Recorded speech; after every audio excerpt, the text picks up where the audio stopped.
जय माता दी सभी भक्तों को। देवी के पावन नवरात्रों की आप सभी को शुभ मंगल कामनाएं। देवी दुर्गा, पराशक्ति, अम्बा, जगदम्बिका आप सभी की मनोकामनाएं पूर्ण करें। तो हम सभी देवी माता की अमृत कथा श्रवण कर रहे हैं। पिछले वीडियो तक हम कथा श्रवण कर चुके हैं कि शुंभ और निशुंभ ने अपना एक दूत भेजा है देवी के पास। तो देवी के साथ उसका संवाद हम सुन चुके हैं। तो आज हम छठा अध्याय श्रवण करने जा रहे हैं और आज के अध्याय में हम धूम्रलोचन वध की कथा श्रवण करेंगे और देवी के द्वारा सेना और सेनापतियों सहित निशुंभ और शुंभ का किस प्रकार से संहार होता है, यह कथा भी कंटिन्यू करेंगे। वीडियो की लेंथ ज़्यादा ना हो तो इसके लिए हम नेक्स्ट पार्ट में नेक्स्ट कथा करेंगे। तो आज की कथा श्रवण करने से पहले आप सभी भगवती को स्मरण कीजिए। सर्व मंगल मांगले शिवे सर्वार्थ साधिके शरणे त्र्यंबके गौरी नारायणी नमोस्तुते। देवी के वचनों को सुनकर दूत को बड़ा ही अमर्ष हुआ और उसने वापस आकर दैत्यराज के पास सब समाचार सुनाया। दूत के वचन को सुनकर दैत्यराज कुपित हो उठा और अब वो अपने सेनापति धूम्रलोचन से कहता है कि तुम शीघ्र अपनी सेना साथ लेकर जाओ और उस देवी को यहाँ बलपूर्वक ले आओ। उसकी रक्षा करने के लिए यदि कोई दूसरा भी देवता, यक्ष, गंधर्व क्यों ना हो, तुम उसे भी मार गिराना। धूम्रलोचन अपने 60,000 असुरों की सेना साथ लेकर वहां से चल पड़ा और हिमालय पर रहने वाली देवी को देखकर ललकारने लगा कि तू शुंभ निशुंभ के पास चल, और अगर प्रसन्नता पूर्वक हमारे स्वामी के पास नहीं चलेगी तो हम तुझे बलपूर्वक वहां पर ले चलेंगे। देवी बोलते हैं, तुम्हें दैत्यों के राजा ने भेजा है, तुम स्वयं भी बलवान हो, तुम्हारे साथ विशाल सेना है, तो ऐसी दशा में तुम मुझे बलपूर्वक ले चलोगे तो मैं क्या कर सकती हूँ। धूम्रलोचन उनकी ओर दौड़ा और अंबिका ने मात्र शब्द के उच्चारण मात्र से भस्म कर दिया। क्रोध में भरकर देवी ने जैसे ही हुंकार भरी तो अंबिका ने सभी तीखे साइको शक्तियों तथा फरसे की वर्षा आरंभ कर दी। देवी का वाहन भी क्रोध में भरकर भयंकर गर्जना करता गर्दन के बालों को हिलाता असुरों की सेना में कूद पड़ा। कुछ दैत्यों को पंजों से मार दिया, कितनों को जबड़ों में और कितने ही महादैत्यों को पटक कर ओट की दाढ़ों से घायल करके मार डाला। सिंह ने अपने नखों से कितनों के पेट फाड़ डाले और कितनों के सिर धड़ से अलग कर दिए। देवी अम्बा ने क्रोध में भरकर और उसके वाहन महाबली सिंह ने क्षण भर में ही उन असुरों की सेना का संहार कर डाला।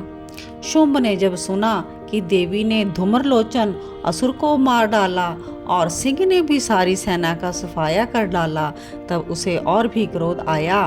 उसके होंठ कांपने लगे और चंडमुंड नाम के अब 2 महादैत्यों को आज्ञा दी कि हे चंडमुंड, तुम लोग अपनी सेना लेकर जाओ और उस देवी को पकड़कर बांधकर शीघ्र लेकर आओ। दुर्गा सप्तशती 7वां अध्याय आगे कंटिन्यू करते हैं। चंडमुंड का वध। शुंभ की आज्ञा पाकर चंडमुंड अपनी चतुरंगी सेना के साथ अस्त्र शस्त्र लेकर चल दिए। गिरिराज हिमालय के स्वर्ण में ऊंचे शिखर पर पहुंचकर उन्होंने सिंह पर बैठी देवी को देखा। मंद मंद देवी मुस्कुरा रही थी। उन्हें देखकर दैत्य लोग तो बहुत ही क्रोध से भड़क उठे।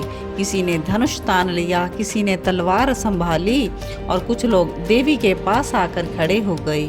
तो अंबिका ने उन शत्रुओं का बड़ा ही प्रतिरोध किया और उस समय क्रोध के कारण उस देवी का मुख काला पड़ गया, ललाट में भौहें टेढ़ी हो गई और विकराल मुख काली प्रकट हो गई, जो तलवार और पाश लिए हुई थी और खटवांग धारण किए हुए थी। चीते के चर्म की साड़ी पहने नर मुंडों की माला से विभूषित थी।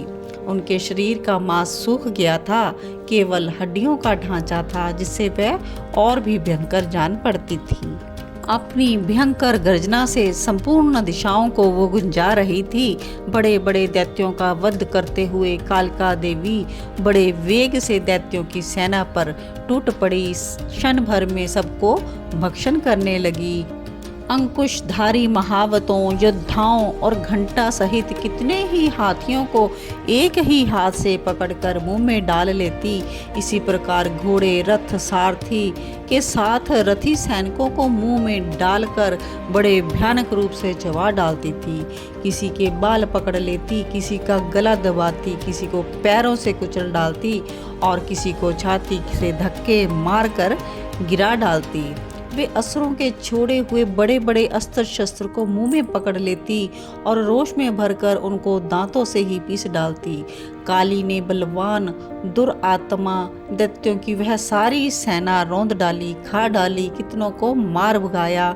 कोई तलवार के घाट उतार दिए, कोई खटवांग से पीटे गए। कितने ही असुर दांतों के अगर भाग से कुचले जाकर मृत्यु को प्राप्त हुए। इस प्रकार देवी ने असुरों की उस भारी सेना को क्षण भर में मार गिराया। यह देख चंड उन अत्यंत भयानक काली देवी की ओर दौड़ा। महादैत्य मुंड ने भी अत्यंत भयंकर बाणों की वर्षा हजारों बार चलाए हुए चक्रों से उन भयानक नेत्रों वाली देवी को आच्छादित कर दिया। अनेकों चक्र देवी के मुख में समाते ऐसे जान पड़े मानो सूर्य के बहुतेरे मंडल बादलों के उदर में प्रवेश कर रहे हों। भयंकर गर्जना करने वाली उस काली ने अत्यंत रोष में भरकर विकट अट्टहास किया। उस समय उनके विकराल वदन के भीतर कठिनता से देखे जा सकने वाले दांतों के प्रभाव वे अत्यंत उज्जवल दिखाई देती थी। देवी ने बहुत बड़ी तलवार हाथ में ले हम का उच्चारण करके चंड पर धावा कर दिया। उसके केश पकड़कर उसी तलवार से उसका मस्तक काट डाला। चंड को मारा देखकर मुंड भी देवी की ओर दौड़ा। देवी ने रोष में भरकर उसे भी तलवार से घायल करके सुला दिया। महाप्रकर्मी चंड और मुंड को मारा देख मरने से बची हुई बाकी सेना भय से व्याकुल हो चारों ओर भाग गई। तदंतर काली ने चंड और मुंड का मस्तक हाथ में ले चंडिका के पास जाकर प्रचंड अट्टहास करते हुए कहा कि मैंने चंड और मुंड नामक इन दो महापशुओं को तुम्हें भेंट किया। अब युद्ध यज्ञ में तुम शुंभ और निशुंभ का स्वयं ही वध करना। और मार्कंडेय ऋषि कथा कहते हैं कि वहां लाए हुए उन चंड मुंड नामक महादैत्यों को देखकर कल्याणमयी चंडी ने काली से मधुर वाणी में कहा, देवी तुम चंड और मुंड को लेकर मेरे पास आई हो, इसीलिए संसार में चामुंडा के नाम से तुम्हारी ख्याति होगी। देवी महात्म्य की कथा में चंड मुंड वध नामक 7वां अध्याय पूर्ण हुआ। जय माता दी। तो आगे की कथा श्रवण करने के लिए जुड़े रहें कृष्णा डिवोशन चैनल के साथ और भक्ति कथा सुनते हुए भक्ति से ओतप्रोत हो जाएं।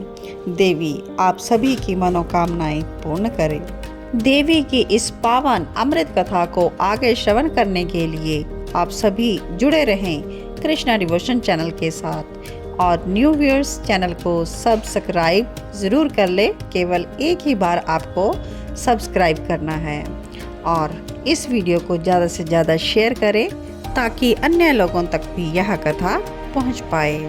तो मिलते हैं अपने नेक्स्ट वीडियो में नई कथा के साथ। तब तक सभी को जय माता दी।